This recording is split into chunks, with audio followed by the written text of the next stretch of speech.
ব্লগই থাকছে। তো রান্নাঘরে বসেছি সব জিনিসপত্র নিয়ে, এগুলো এখন আমায় গোছাতে হবে, তারপর রান্না করতে হবে, তারপর ঘরে যাবতীয় কাজ তো আছে, বৃহস্পতিবার পুজো আছে সব কিছুই করতে হবে। তো আজকে প্রথমে মা লক্ষ্মীর জিনিস দিয়ে শুরু করি। এটা হচ্ছে চাল, এটা কি বাসমতি রাইস, তাই তো 10 কেজি আছে। তো এইগুলো সব ঢালবো, গোছাবো। এটা খুলতে আর ঢালতে তোমাদের দাদাভাই একটু হেল্প করবে, নইলে আমি এতটা ভারী পারবো না। তারপরে আছে দোকানের কিছু জিনিসপত্র, সর্ষের তেল।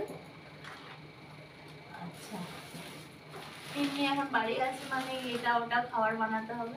চাউমিন, গোটা জিরা, কিছু বিস্কুট নানা রকমের, এটা আছে 50-50 টপ হার্বস। তারপরে আছে চা পাতা, ম্যাগি,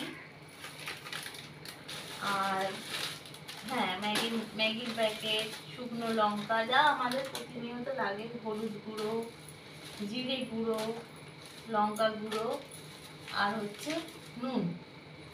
এই হচ্ছে সব সংসারের জিনিস। এতে আছে ওয়াইফাই, আছে ওয়াইফাই নাকি ওয়াইফাই বলে ফেলেছি ওয়াইফাই আছে। তো এইগুলো সব 3 মিনিট বাড়িতে থাকলে, ও তো ভাত কম খায়, টুকটাক করে এইসব জিনিস খেতে থাকে। আর বাড়িতে ছোট কেউ থাকলে এগুলো করতেই হয়, সব বাড়ির স্ন্যাক্সের একটা ব্যাপার থেকেই যায় সকাল সন্ধ্যে। তো এবার হচ্ছে কাঁচা সবজি, দেখো। ও ঘি একটা, এটা কোথাতে, মায়াপুরের ঘি না, ওই ঘোষবাবু অন্নপূর্ণা মিষ্টির দোকানে ওদের নিজেদের তৈরি। ও আমাদের এখানে একজনের মিষ্টির দোকান আছে, দোকানটা খুব ভালো। তো ফার্স্ট টাইম এখান থেকে ঘি নিয়ে দেখছি, তাই ছোট নিয়েছি। যদি ভালো হয় তাহলে, আমি ঘিটা খুব পছন্দ করি, তাহলে এখান থেকেই নেবো। এটা ট্রাই করে দেখতে হবে আর কেমন। তো ঘোষবাবুর ঘি বলা হয়, সেই ঘোষবাবুর ঘি। আর আছে এই যে ডাটা দেখছো, কাটোয়া ডাটা, এই দিয়ে হবে মাছের ডিম এনেছে আজকে, রুই মাছের ডিম না, ফ্রিজে রেখেছি। মাছের ডিমের একটা তরকারি, ডাটা দিয়ে আলু দিয়ে হবে। আগেও তোমাদের সাথে শেয়ার করেছি। উচ্ছে তোমাদের দাদাভাই আনবেই, উচ্ছে, কাঁচা লঙ্কা। ও এতে আছে গুঁড়ো দুধের প্যাকেট, বড্ড গরমে দুধ কেটে যাচ্ছে, মানে ওই যে এই দুধগুলো, মাদার ডেয়ারি দুধগুলো। তো এরকম কতগুলো প্যাকেট নিয়ে এসেছে, আমি বলেছি একটা বড় কৌটো নিয়ে আসবে, আমরা শুধু চাই খাই দুধ দিয়ে। তো কৌটো একটা নিয়ে এলে আমাদের অসুবিধা হবে না, তাহলে আর কাটাকুটির ভয় থাকবে না। তো একটা ছোট পাউচ প্যাক এনেছে, দুটো এনেছিল, সকালে একটা চা করে খেয়েছি, আর একটা রয়েছে। আর আছে ঝিঙে, কচি কচি ঝিঙা আছে। এতে আছে কাঁকরোল, কাঁকরোল ভাজা হবে, আর মাছের ডিমটা হবে আজকে। উচ্ছেটা তো আমি আর ধরিই না, এটা করতেই হয়, ভাজা হবে। কাঁচা লঙ্কা, আর এটা আমার চুরির কলমি শাক। তো এই দিয়ে আজকে সকালটা মানে ব্লগটা শুরু করলাম। দেখি কতদূর অবধি তোমাদের সাথে শেয়ার করতে পারি। এখন থেকে কাজ শুরু করলাম আর কি। তাহলে সঙ্গে থাকো। আর তুমি কিছু বলবে? না, তোমাদের দিদি আজকে তো একটু টেম্পারেচার অনেক কমেছে, হ্যাঁ, অতটা গরম নেই, কারণ 2 দিনের বৃষ্টিতে অনেকটা ডাউন আর হয়েছে। কালকে আমাদের এসিটা ঠিক করে দিয়ে গেছে, তাই একটু ঘুমাতে পেরেছি। তো ঘুম থেকে উঠে ফ্রেশ লাগছে, নইলে খুব শরীর খারাপ লাগে। এসির ছেলেগুলো এত, টেকনিশিয়ানগুলো এত বদমাশ, আজকে আসবো, এই আসছি এই আসছি করতে করতে এই না, 2-3 দিন যা গরমে গেল, বাবা রে বাবা। ওয়েদারটা ভীষণ বাজে ছিল, বাইরে ওদের কাজ করতেও প্রবলেম হয়েছে, এত বিদ্যুৎ চমকাচ্ছে চমকাচ্ছে, কাজ করাতেও ভয় লাগে আমার, জানো তো, যে কাজ করতে গিয়ে কোনো প্রবলেম হলে। তাই জন্য আমরাও একটু ওয়েট করছিলাম, যে না, পাখা টাকা চালিয়ে চালিয়ে নিচ্ছিলাম। এসি চলছিল কিন্তু কম ঠান্ডা হচ্ছিল। সার্ভিসিং করানো হলো আবার।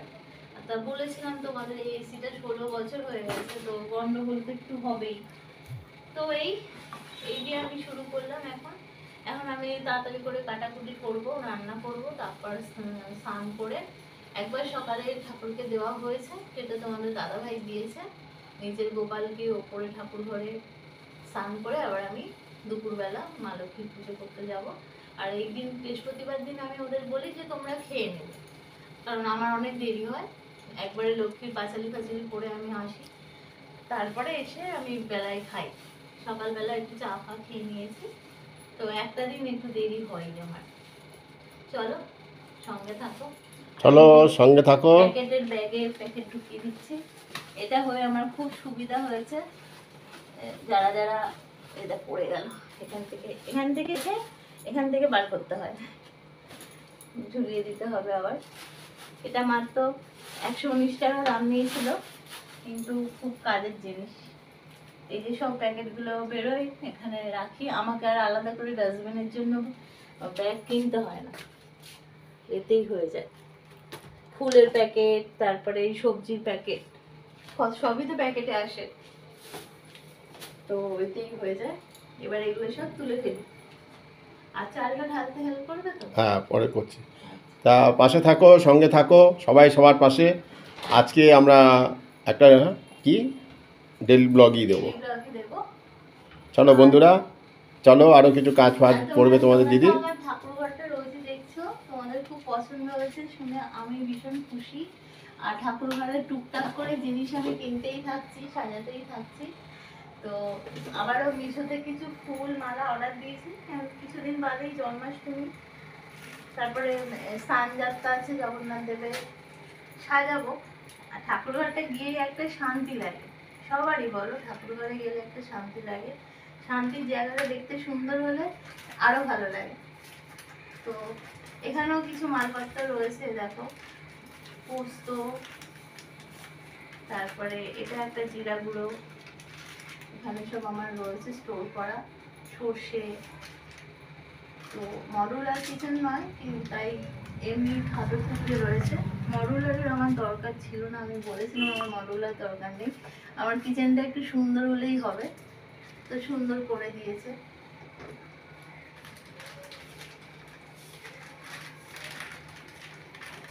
এই হচ্ছে আমার প্রতিদিনের কাজকর্মর তোমাদের সাথে রুটিন শেয়ার। আর আমি এই কৌটোটায় এক্সট্রা হলুদ রাখি, আর রান্নাঘরে সবসময় নুন আর হলুদ একটু বেশি করে মানে যেন কোনোদিন বাড়ন্ত না হয়, সেই চেষ্টা করবে। এটা নাকি খুব ভালো, আমি ইউটিউব দেখেই জেনেছি। আমি যা জানি যেটুকু জানতে পারি তোমাদের সাথে শেয়ার করি।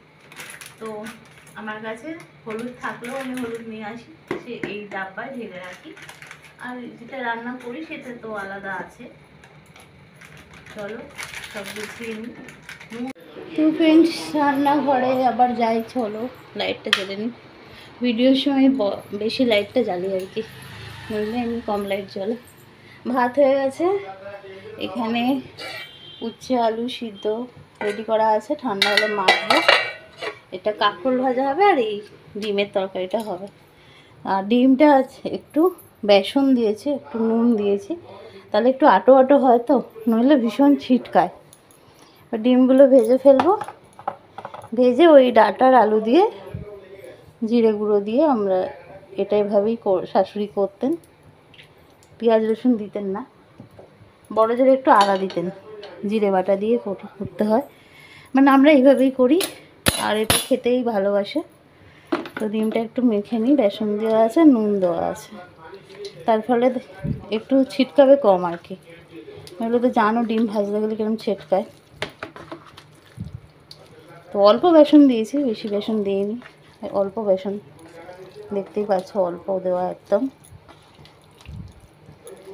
বেসন বেশি খেলে একটু আমাদের অম্বল হয়। তো তেল গরম হয়ে গেছে, তা ডিমগুলো দিয়ে দিই, বেশ সুন্দর করে ভেজে, দেখো ছিটকাচ্ছে, তাও একটু কমিয়ে দিই, একটু ঢাকা দিয়ে দিয়ে ভাজতে হবে।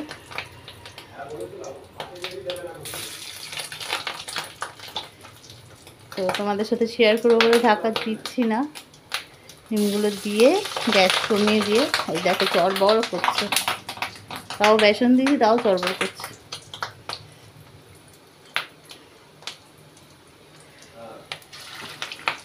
এটা আমাদের দুবেলা হয়ে আবার একটু থাকবে, 2-3 পিসের বেশি কেউ খায়ও না, অনেকটা এনেছে তোমাদের দাদা ভাইয়ের এই কাজ। এবার রেখে দিলে সেটা আবার বেশি দিন, মানে যদি 2-3 দিন রেখে দিই পরে আবার করি, তখন আবার খাবে না। বলবে ফ্রিজে রাখলে অতদিন ধরে স্বাদ নষ্ট হয়ে যায়, এবারে এত আমাদের লাগেও না। আমি 3 তো খাবে হয়তো 2 পিস, রাতে 2 পিস, সকালে 2 পিস, 4 পিস। আমাদেরও তাই। তো এত কি কামে লাগে বলো? এই 2 দিনের মতো তরকারি হবে আর কি। আস্তে আস্তে উল্টে নেবো, একটা আরও লাল করে ভাজবো, আর একবার দেবো। এই যে আমার ক্যামেরাম্যান এসছে, এত ফোনে ব্যস্ত যে ডেকে ডেকে সারাই পাওয়া যায় না। শীত করছে, রুই মাছের ডিম বুড়িতে এক ছিটকে তেল আর পড়বে। সঙ্গে এই আলু আর ডাটা কিরকম হবে বলো তো সোনা খেতে? আমি তো খাইনি আগে, আহা! আমি তো কোনোদিন খাইনি। এইসব পছন্দ করে আসলে তোমার দাদা, জানো তো, সেটা না আমাদের আমারও ঘরে পছন্দ। থাকে। এ দেখো মেয়ের জন্য তাহলে মেয়ে এটা খায় না, ওইটা খায় না, এই করতে গেলে এত কেনে? কতগুলো আনছো? এই তো 250 গ্রাম। 250 গ্রাম দেখলে কি হবে, আমাদের লাগে না এত। আর গরমে এইসব ডিম টিম গরমে খাওয়া হ্যাঁ, তো না ভালো ডিম আর আনবো না, অন ক্যামেরা বললাম ডিম আর আনবো না। আনবেন না আবার। এবার ইলিশ মাছ আনবো। ইলিশ মাছ তো তিন্নি খাবেন, তিন্নি আর ঠিক আছে। সরিষা মাছ। থাকবো। হ্যাঁ, চলো আজকের ভিডিওটা এখানেই শেষ করছি।